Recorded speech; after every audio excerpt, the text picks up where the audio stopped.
Welcome to the Microsoft Ads Training Kit Chapter 19. How to increase ads in certain countries. In this video tutorial, we are going to take a look at how to increase ads in certain countries, step by step. So let's get started. So from our Microsoft Ads dashboard, select all campaigns. Here your campaign is selected, or select one, and then select locations. Here you get your location and bid adjustment, which you can edit from here. Then click on Add Locations button. Here select the Let me choose specific locations and manually enter location. Choose target for your entered location from drop-down list. Then click on Done button. After that, click on Save button. So now you can see that your new location has been added. You can edit its bid adjustments from here. Click on Edit button, enter your new bid percentage and save your changes. Similarly for second one, click on Edit, select Decrease by from list and enter your percentage and save your changes.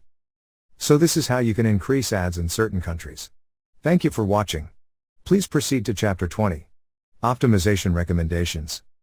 Inside that video, we are going to take a look at optimization recommendations, step by step. See you in the next tutorial.